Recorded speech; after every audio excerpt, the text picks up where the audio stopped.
The annual Welland Food Drive is set to go November 4th. Committee Chair Monique Finley and John Braithwaite from the Hope Center are here with us. John, we'll begin with you. 3 organizations are benefiting from this food drive as usual. Can you explain why you all come together with this one food drive? Well, one of the beautiful things about this, and I was saying this to Monica in the green room, is that this is a community food drive. So the agencies are really the beneficiaries, and we're not doing a lot of the work. It's done by community volunteers, which is beautiful. So it's really fortunate for us that that this committee has been doing this for 30 years. I don't want to take, Monique's going to probably give some history of this committee, but it supports Open Arms Mission, the Salvation Army, and the Hope Center. 3 organizations that I can say, without a doubt, are seeing unprecedented numbers at our food bank. So, as I've said multiple times in the meetings, that we're in a food security crisis. So we're very grateful that this is taking place when it's taking place and in our community. It's a beautiful event. Monique, John's given you the cue, right? Yes. You got to talk a little bit about the history. Absolutely. It's been a 30-year run. And I don't suspect it's going to end anytime soon, but we have some of the original founders of it. Shirley Perron and Club Richelieu were some of the key people behind it that got it started 30 years ago, and it's only become more and more fine-tuned over the years. And recently, the 3 charities coming and helping so much with the community's efforts have really been able to take a bit of the heat off of us and truly make it a community event. 400 volunteers, and you're basically spreading out across the entire city of Welland. Absolutely. And picking up things left on people's front porches. Absolutely. There's actually 2 ways that people contribute, but you're right. 400 volunteers, Shirley Perron divvied up the city into 90 little pockets, and we literally go into every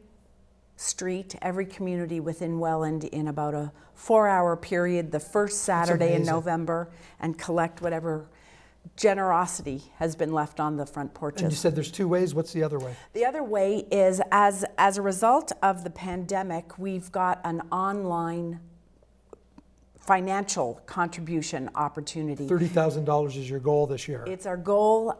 It's wellandfooddrive.com, and for people that would perhaps like a receipt, or people that didn't want to go out and buy 50, 70, 100 or more dollars worth of canned goods, they distribute it contribute it directly to wellandfooddrive.com, and the charities divvy up that cash to buy food for the hungry of Welland. Speaking of divvying up, John, how is the food divvied up? Is there a certain need that the Hope Center might have versus something different from the Open Arms Mission? The reality is, Mike, that we're all seeing the same thing. So there's no one sort of area of specialty. There was an article in the paper this week talking about Open Arms Mission and some of the challenges they faced, and in the same article referenced the empty shelves at the Hope Center. So we'll take what people can support us with. Some staggering numbers just coming out this week from Food Banks Canada. Can you talk about that? Yeah, so Food Banks Canada is a national organization. The Hope Center is a member of Food Banks Canada, and every year they do what's called the Hunger Report.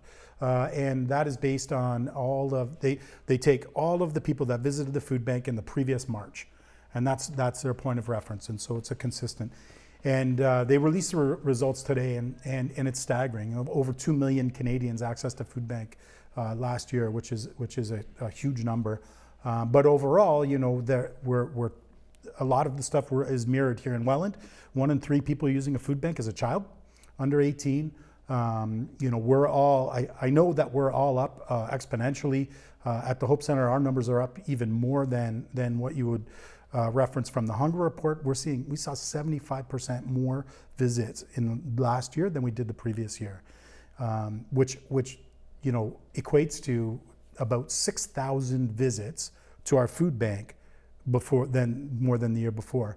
And I break that down into pounds of food just to give people reference. And that's about 120,000 pounds of food more this year going out of our doors than did last year. Wow. That's a lot. With food prices right now as well, this is only going to get worse in the next little while. We fear that it really is going to get worse. As was mentioned, we've been doing this for a long time, and this year feels very different than any year, and I've been involved personally for 20 years.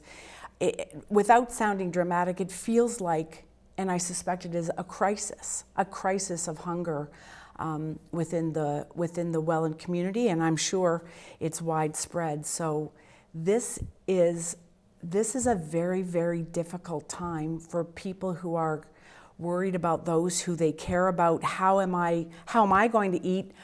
But more than that, I have children or elderly parents to feed, and it's a crisis. It feels different, doesn't it, John? Absolutely, it does. Something bad, something very upsetting has happened within the last year, and Well, let's band together as the City of Welland, November 4th, 10 a.m. till 1 p.m. Yes. Thanks, John and Monique. Thank you. Thank you so much.